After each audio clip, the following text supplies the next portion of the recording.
kabifata ndabyibuka nigeze gusenga senga Imana ndayibwira ngo Mana nkeneye yuko wanyubakira senga bundi Mana yari yarambwiye ngo uzanyubakira za 2012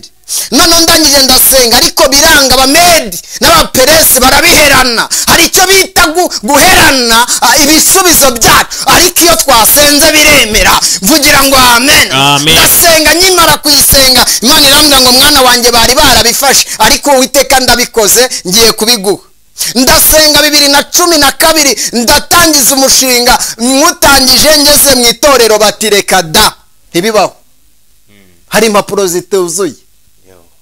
ndasenga subira bambwira kugibugesera ndagenda njya kwa rekomandasiyo aka kantu n'ubwa mbere ngiye kukavuga ko nzajya mvuga utuntu nagende ku munsi wa ndasenga 2013 Imana nibwo 2013 mpita ntangira ndavuga ni Imana ndabigenza niko nduzi byanze ndangije ndasenga mbwira Imana ni none se ko ari bambwiye kugiye kunkorera ubukwe ibintu biragenda gute Imana irangije irambwira ngo mwana wanjye buretse umurana arabikoze ubukwe bwawe bugiye kuba ndagumize ndasenga mbwira Imana nimbabariraho kabyarawe hari ikintu nkeneye 2014 Imana iragaruka nabwo nagenda nkavuga nti nuko ndashaka gustangiza umushinga bati ntabwo hari bitaruzura uraze kugira ngo ubwire pastor dutangize ndashaka gutangiza umushinga atireka da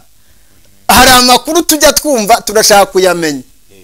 nyamara ayo makuru ntayo kubera iki Imana iracyakugerageza burya Imana hari ibintu turenganya abayobozi cyangwa se ibindi nyamara ari Imana irimo itugerageza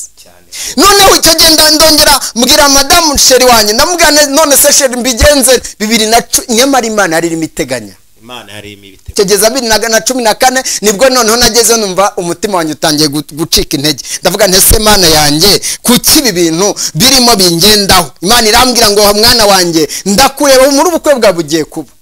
nyamara icyo gihe 2014 nibwo nari mfite akazi Nyabugogo nkora noneho nkorera amafaranga atari makeya numvaga ubukwe bugomba guhita buba nta n'umuntu nduhishe 2014 mu kwezi kwa gatandatu ka kazi karahagarara sigara zero nta natanu mfite none hiti ntangiza noneho nibwo twese dutangira dukora umurimo w'Imana 2013 ubwo twese dutangira groupe turasenga tusenga Imana ariyo iri yabacuzi noneho turasenga Imana yamwa ngo nkwambuye byose uzatungwa nanjye ntuzongera gukora akazi k'amaboko ndagafunze n'ituzakora cyose nta kintu uzabona ihita impombye yamombeje mu cyumweru kimwe ndayishima yo kabyara kuko ikivuze iragikora Imana ishimwe bantu b'Imana muri kuri Karosi TV Imana irakora iyo avuze ngo nzagutunga Imana iragutunga Imana igitegura imitego yose y'abadayimoni hari akazu ugira ntigutunze se Imana irantunze ariko Mana yanjye bajye bavuga ngo wisengero nizifungwa ngo tuzicikwa n'inza Imana ntabwo yatwicisha inzara keretse iyo wayitatiye ukava mu murongo abadayimoni baragufatira yawe bakabifatira mbese bagufata bugwate bakaguherana neza ukajuragira abazimu bakazi